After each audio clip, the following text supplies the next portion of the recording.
enlighten us. Welcome, Mr. Wonderful. Yogi. Geeta, thank you. And Paul, thank you as well.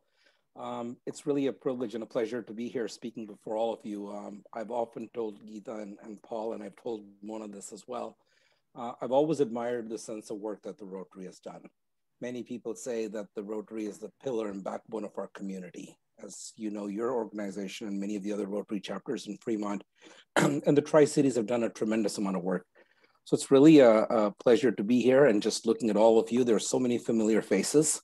It makes it a little easier.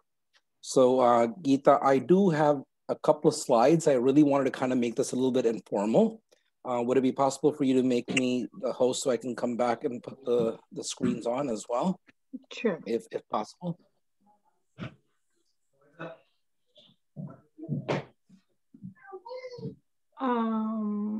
Just give me a minute. It's been a while since we had the sharing thing.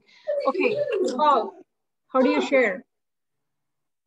So you're going to go up to, you're going to look at his profile. You're going to look at his picture up on the top right. There's 3 buttons. Click on it. And you're going to go down, and you can either make co-host or host. Okay, I'll make him a co-host. And then Yogi, if you become host, don't forget to transfer back, because when the host hangs up, the call's done. That happened one time. Back to Geeta. Okay, there you go. Okay, wonderful. Thank you. So really, the conversation today is a little bit about the Fremont Story. You can all see my screen where it says the Fremont Story. Yeah. Wonderful. So just as a part of this conversation, really just like to get a little bit of a hand check here real quickly. So how many people amongst this group have lived in Fremont for more than 30 years? Close. Okay. And how many have lived in Fremont for more than 20 years? Okay. And how many have lived in Fremont for the last 10? Okay, great. And the last 5?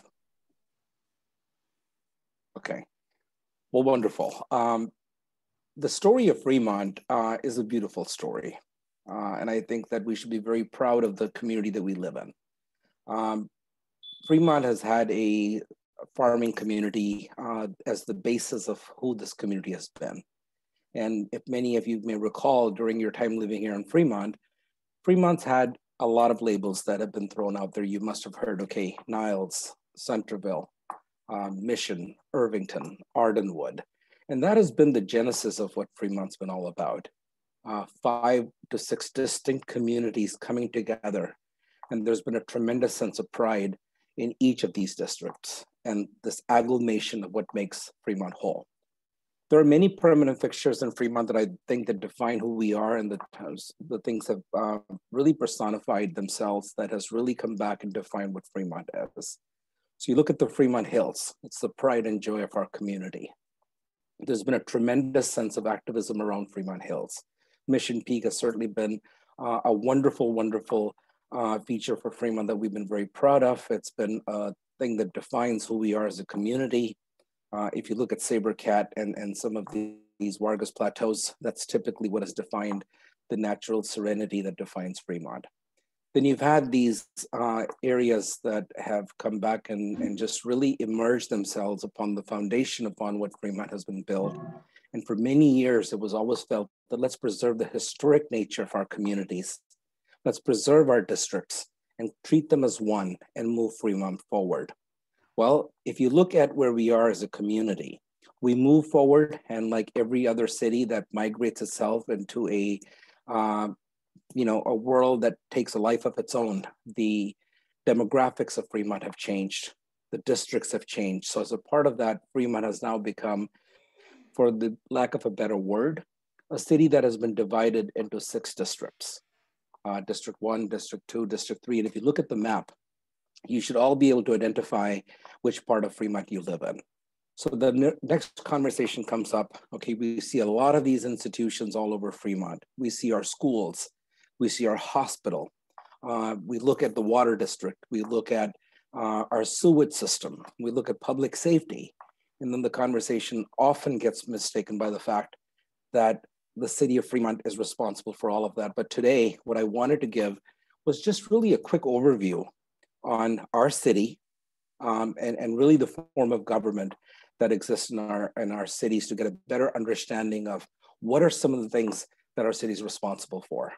So as we talk about these districts, the question comes up, why were these districts done?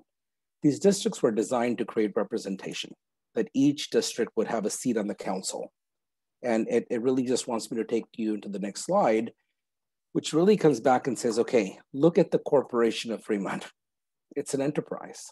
And if you look at it, the citizens, all of us, you, me, and everybody else that lives in the district, has the ability to participate in our government. And when you participate in your government, the role that you have is you have a chance to elect who represents you from whichever district you live in. So if you live in District 1 or you live in District 6, you're able to elect the council member that will represent you on that council. So that's your voice. So even though each council member is elected from every district, there are specific districts, these are on rolling timelines. So each council member serves for about 4 years, and they're allowed to serve a maximum of 2 terms. Now, even though they represent a district, their decisions that they make are decisions that impact all of Fremont. And as we go through some of these slides, I'll give you a better understanding. But city council is 6 council members. Each council member has 1 vote. The only person that runs citywide is the mayor. And as you know, the mayor runs all across Fremont. Now, what is Fremont? Fremont is the 6 districts. Our population right now is about 235,000 people as of the last census count, which was done about 10 years ago. And as many of you may recall, we've all been through a census right now. And we were all encouraged to register for the census. And why is that important? Well, it's important for 2 reasons. The federal government determines how much is our population, and that population then determines how many members of Congress we're going to have in the United States Congress. The Senate is the same, 2 senators, right? But our Congress. So Congressional 17, Congressional District 25 are primarily, the Assembly District 25 are what represent us. So as a part of the conversation, the census determines the amount of money that we get from the federal government to the city. That's why the census is so important. And you may have seen so many elected officials in Fremont and our assembly and our congressmen encouraging us to ensure that we're counted, because that determines how this will combine. This is going to become very important as I walk you through this. But a lot of times people think that the mayor and the city council run our day-to-day city. Not true. And I want to qualify that statement a little bit.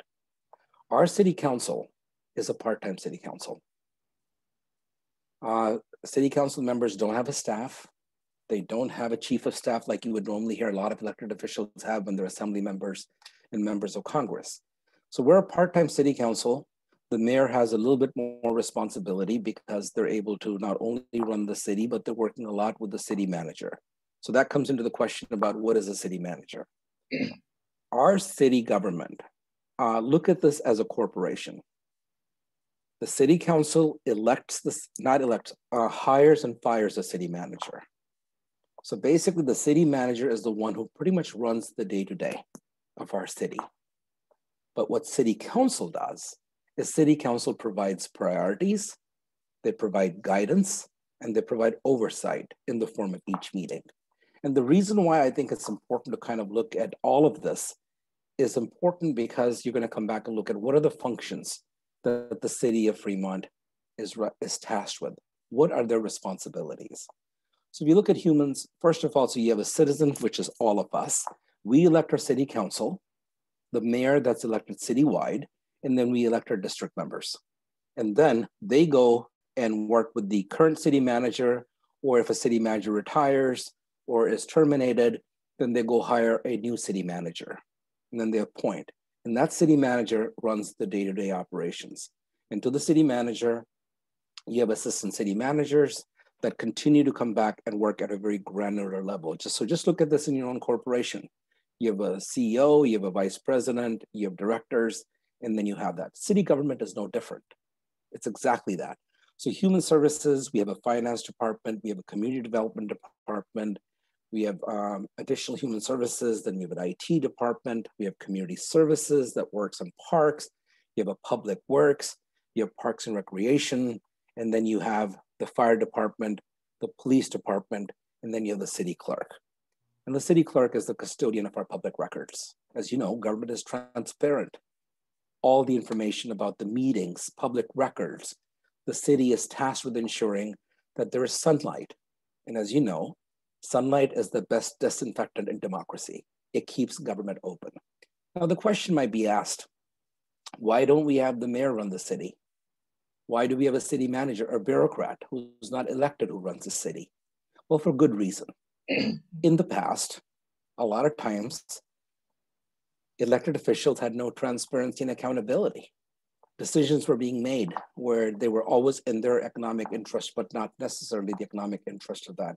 So then began this movement of ensuring that bureaucrats would continue to run the cities, and they would run them unabashedly focused, and they would extend beyond elected officials' terms or retirements or whatever may be the case. So this is clearly what the case is. So I want to probably throw a question out there.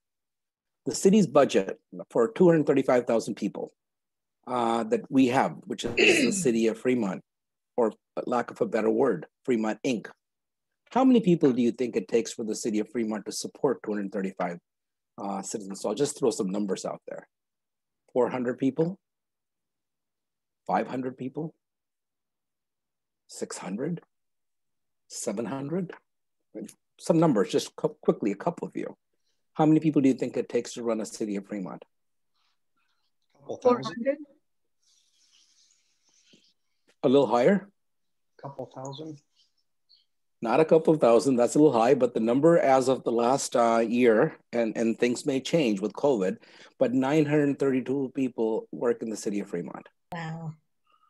But think about it for a moment. And this is what I want to come back and talk about, the beauty of democracy, the beauty of our public servants, the beauty of our government. But I also want to talk about the limitations that we face. And I don't want to be apologetic about public service, but I think it's important that as we get a better understanding of government, we get a better understanding of the role that we as individuals play in what City of Fremont becomes. The role of public-private partnerships, how the role of Rotarians becomes so vital. Not only is it keeping government accountable, but it's taking responsibility for the things that government cannot take care of its own. So just to give you an idea, the government is complex. It's not simple. So I'm going to take you to the next slide. So if you look at our council priorities, right? There's a general fund, right? We get money. And I talked about the fact that we get the money from the federal government, right?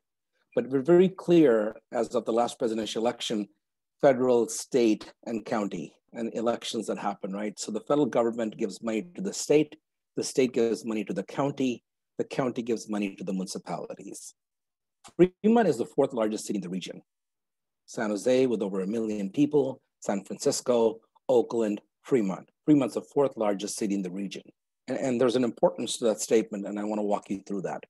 So if you really look at where does the general fund, which is what the city runs, where does the money go to? So clearly you can look at the fact that this city council's priorities, and I've taken this information from city council pages, so this is public record. It's not a slide that I created, so it's public domain. So any information that you're seeing is information that any citizen can be able to pull off the city of Fremont. So the city council's priorities are police, fire, street facility maintenance, and park maintenance. Simple, right? As a community, what do we care about? We care about public safety. We care about police. We care about fire. We want to make sure that they can respond. You know, a lot of times you'll notice that in the case of a 911 emergency, the first team to arrive typically is a fire truck. And in most instances, the fire truck is the ambulance service as well. The city of Fremont made a commitment early on during the reign of Fire Chief Dan Lydon that our fire officers would be trained as paramedics as well. So that's clearly where our priorities are. And why am I showing this slide to all of you?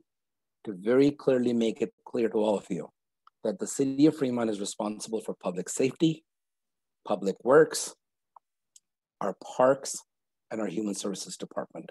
So every year the council makes priorities.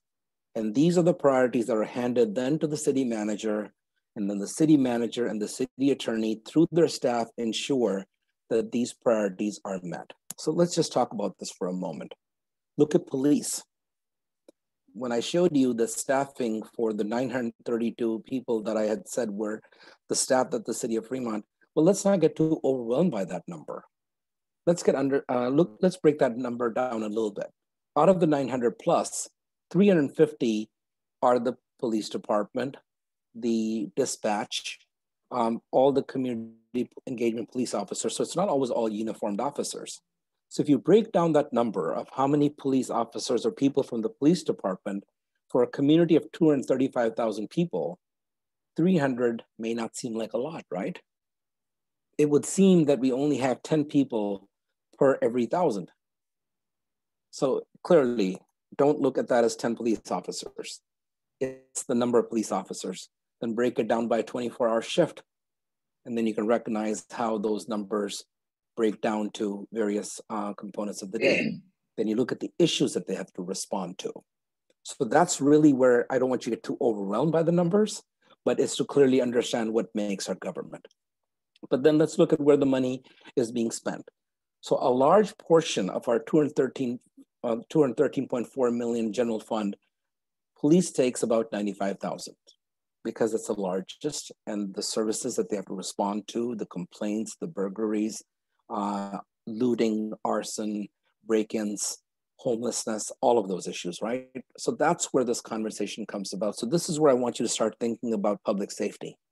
And how do you see what level of public safety you want from your communities? Do you want more? Do you want less? As a part of the national debate, these are conversations that will permeate downwards. It's a chance for all of us to understand what are some of the things that we want that are important to us as well. So if you look at this, you got street maintenance, you have human services. Now, interesting tidbit of information that I want to share with you. Typically for most cities, human services is a function that the county provides, and the cities basically get the services from the county. The city of Fremont is a city that has chosen to do this itself, and thank God we have, because we're able to manage our human services, providing services to our most vulnerable, providing services to our seniors, providing services to our homeless, providing services to our displaced, providing services to our most vulnerable to get them back on their feet. So as you can see that, there's payroll, there's park maintenance, there's human services, and then the city also has to, by law, keep money for rainy day accounts, reserves. Because can you imagine if a calamity or an earthquake were to happen while we're seeking funds from the federal government, right? A lot of times you'll hear things that there was a fire or there was a flood, and FEMA, which is a federal emergency, puts money in. But till then, the city has to continue to ensure that money is available to protect our communities.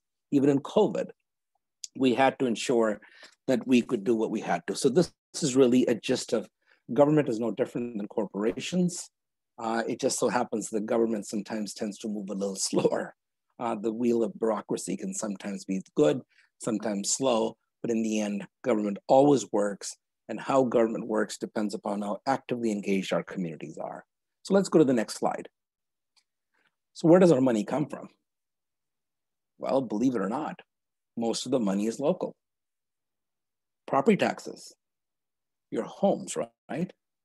You pay that twice a year or once a year, depending upon how you choose to manage your finances, but most people make two payments. One due before the 1st of December and the second one due before the 1st of April or the 10th of April.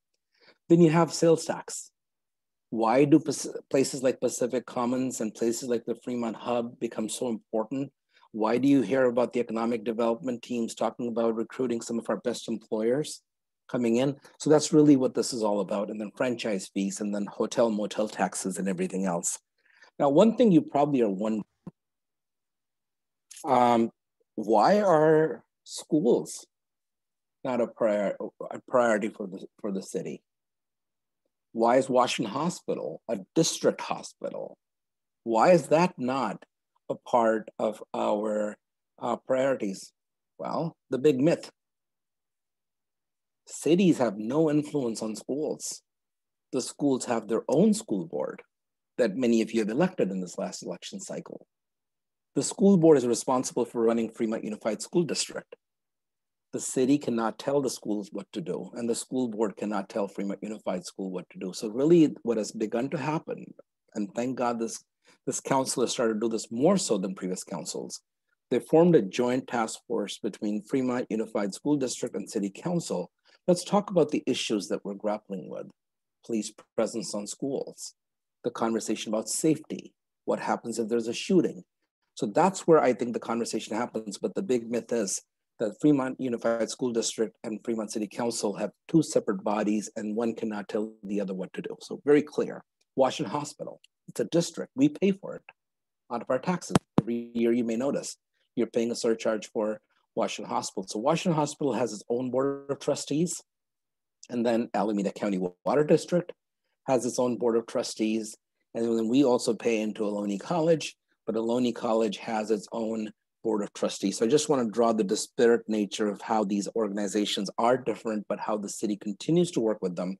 So the conversation comes up about, well, if they don't work together, how do we address the question about housing affordability? How do we address the question about homelessness, right? Big conversations that happen. There are a lot of people who talk about, well, we keep on building houses, but how can we address homelessness? What about the impact of our schools? Well, this is where government should work together, but they don't. The question comes up about housing, right? A lot of times people talk about we're building a lot of houses. Look at the new Warm Springs BART station. That's another body. City does not decide about building BART. That's the Bay Area Rapid Transit, and they have their own board about building houses. I want you to spend just a few minutes, and I'm going to wrap up with this, and then I'm going to leave it up to some questions. But housing is what every city has to do, because the general plan, which is what you may have often heard, the city has a general plan about the future of our city. And the future of our city, based upon the general plan, has been that we're going to become an urban city with a city that cuts down its dependence on cars. So you're going to start to see a lot of bike paths, a lot of trails are being connected so people can get out of their cars. So that's really what this conversation is about. But on the issue of housing, there's state control and there's local control. Off late, because cities have not been able to build enough affordable housing, the Regional Association of Area Governments, which is a consortium of local cities, every 8 years comes back with a housing element that says how many houses need to be built to ensure we can meet housing for the above moderate, the below moderate, and the low income. So Fremont's been building a lot of homes, but what Fremont has not been addressing is the missing middle or the lower middle. And that's clearly where I think the conversation is creating a lot of distrust in Fremont as to why we're building. That's the conversation that we need to start having. State is providing mandates that if you're near transit, you can build higher, you can build lower density, you can build more homes. And all city gets is what's called the development impact fees, which comes to us as a city. And I say us because it's all of us, you, me, and everybody else. And from that regard, what we're finding is that there's never enough money to build the housing affordability for our seniors, our returning veterans, students and children coming back from college. And that's the big conversation. Have we left people behind? Will Fremont continue to be a town in which people will be able to continue to afford and live here? If not, what's going to happen? So the conversation that I think City of Fremont is grappling with right now is homelessness, our climate change. Where are we going to become as a community in the future? Fremont's committed to a zero carbon footprint by 2045. What does that mean? Those are conversations we need to have. How important and how great will our schools be? How much money are we willing to put in beyond what the state provides the county to us? What communities do we want? What kind of street maintenance do we want? How much are we willing to pay? It comes down to the question of trust. And that's why you'll always hear from everybody else that transparency in government is important. Be involved, serve on board and commissions, give your input, talk to your council members, talk to them about your priorities, and I can assure you, cities become what their residents want. So with that, I hope I've been able to give you a little bit of a sense about government in Fremont and the role that the nonprofits, the role of the public-private partnerships can play along with making government a model of hope. And with that, I cannot emphasize the great work that organizations such as the Rotary do. You provide the gap that cities cannot afford to do. There's only so much federal government money. There's only so much state money. There's only so much county money that can help our most vulnerable. So with that, I hope I didn't bore you. I wanted to cover a lot of ground, and I wanted to kind of cover as much as I have, but is there any questions from anybody that I can answer? Wow, Yogi, I'm really appreciative that you've taken the time to pull this slide deck together and to come on to our meeting. This was extremely helpful and informative. I have a comment about homelessness and Fremont Police Department, and then I have a question regarding building. So the comment is that I was formerly part of Niles Rotary, and one of our members, Paul Phipps, his wife is a social worker who is now embedded with the police department. And she goes out on calls with the police department and works with the homeless community, individually, but along with police officers. And what I've experienced personally, driving down Stevenson Boulevard, I saw two police officers in an interaction with a homeless woman, and the posture, the stance, she was very intimidated. And then I was driving down Maury and I saw Juliet with two police officers. Juliet was dealing with the homeless person. The two police officers were there, but standing off to the side. And it was a completely different vibe.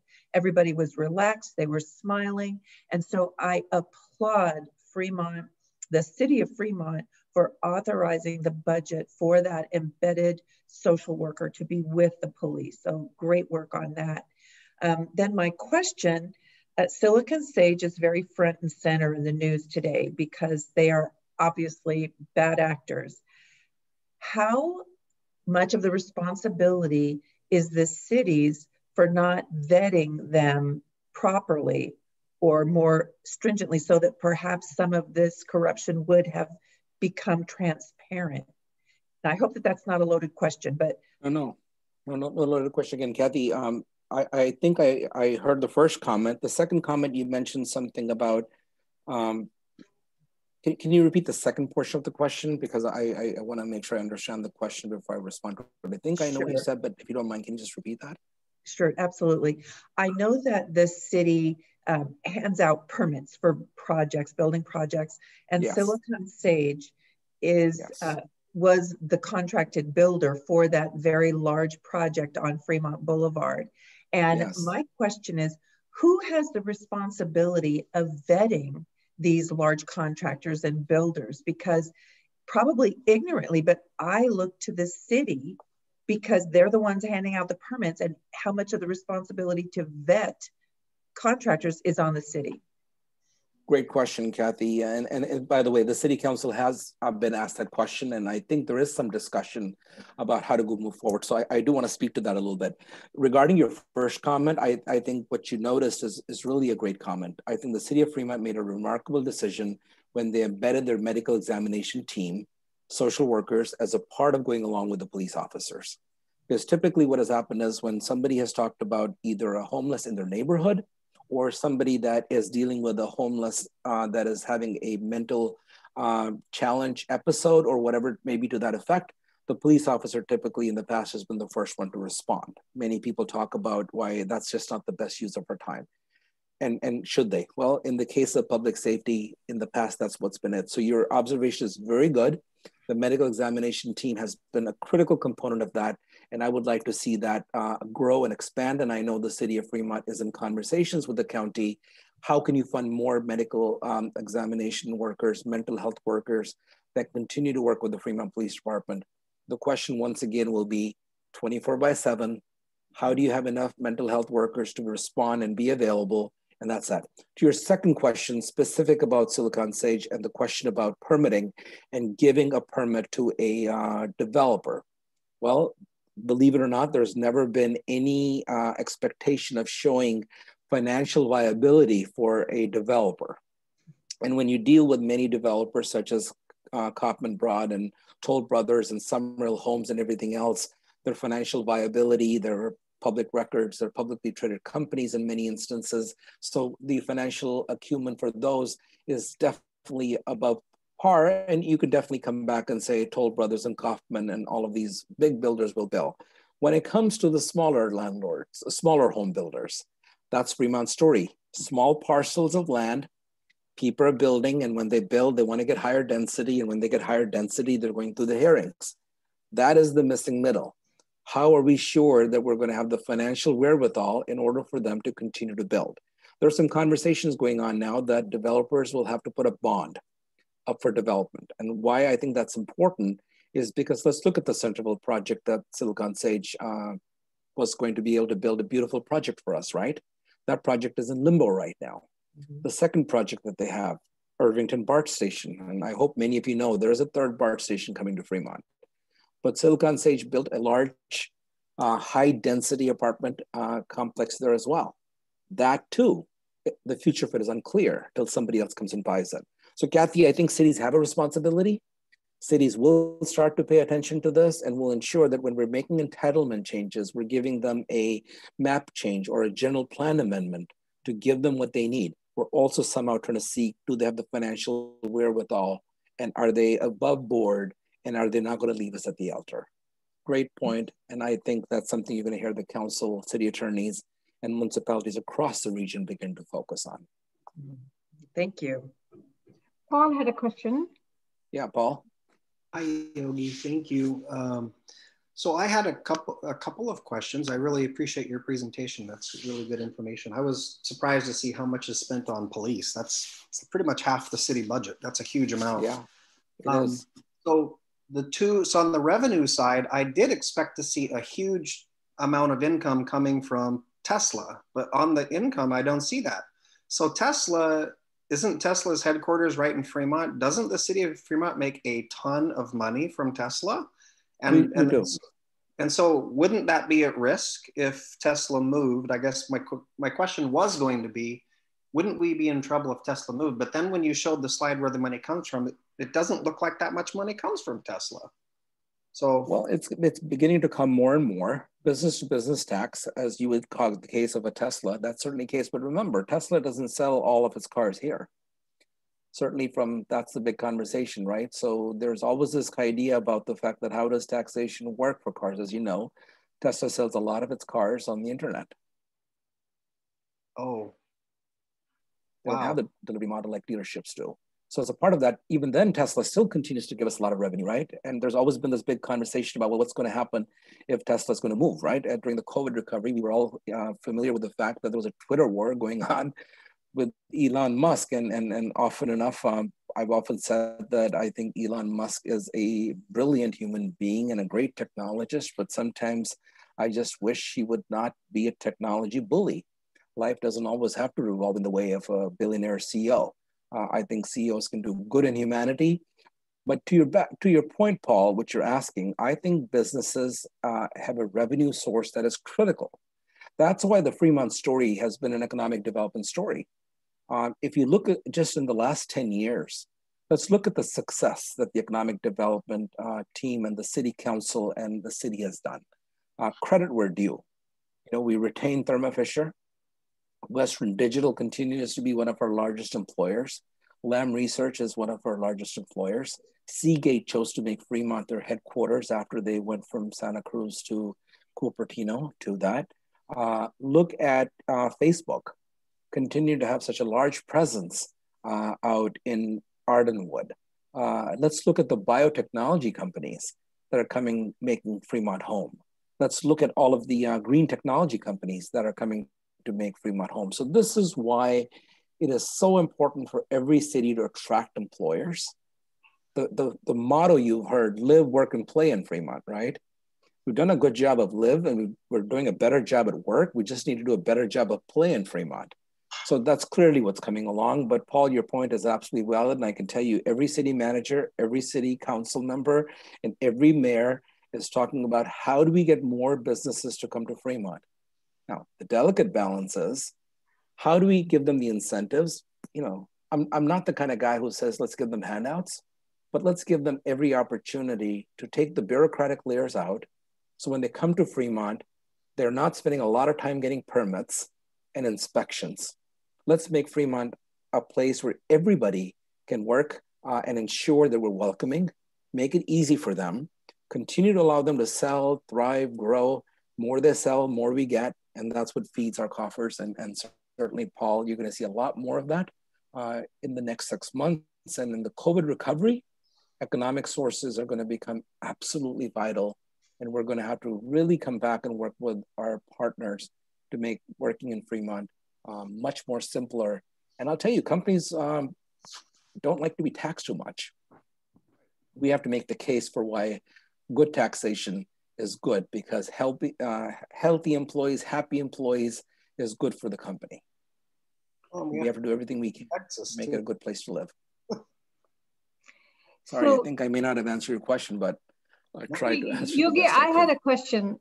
You just alluded to play, and you know, our kids have grown up here, but they when they go out of the place, you will realize it once your kids go out of your house, they don't want to come back to Fremont because they say that it's a dead place.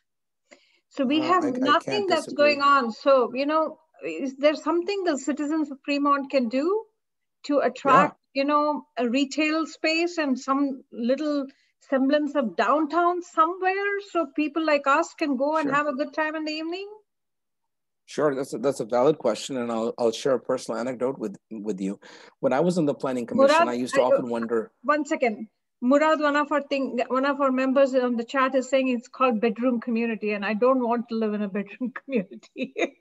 Well, it was called a bedroom community, but we've evolved into an urban community. And if you look at the decisions that are being made in Fremont today, right? And Geeta, if I may recollect correctly, you and I were a part of the conversation with the community about the next park plan.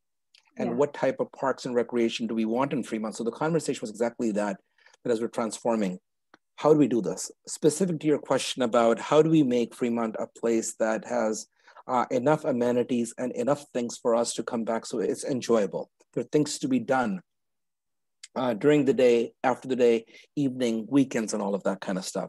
Otherwise, we're going to Pleasanton, we're going to Palo Alto, or spending our dollars that we typically would spend for lunch and dinner. Why not spend that in Fremont? Well, I'll bring you back to a question. You know, I just want to interrupt for you for a minute because I think Paul had scheduled this only at 3 o'clock. So if abruptly we fall off the cliff, so please don't consider ourselves rude. I think he did only 2 to 3. So I think it'll cut us off, Geeta. You sure? Okay, good. I'm pretty sure. Have Yogi transfer it back to you now. But I think it'll cut us off. Okay, I'm going to transfer this back. I think we're okay as long as Yogi's okay on time. Yeah. Okay, I'm going to have to get my daughter to help me. How do I put this back to Fremont Bridge Rotary, making them the host? But while I'm speaking on this one, you can force it back. I'm going to come back and just throw an anecdote to you. Mm-hmm. Why did Fremont attract Nordstrom Rack and not Nordstrom? Anybody figure that out before Nordstrom Rack shut down? Why we didn't get Nordstrom, we got Nordstrom Rack? Well, I think the simple question is, often enough retailers look at demographics and they look at where are we spending our money, and a lot of times retailers make those decisions. So let's talk about the expensive restaurants, the white linen restaurants, right? Why are we not attracting them to Fremont?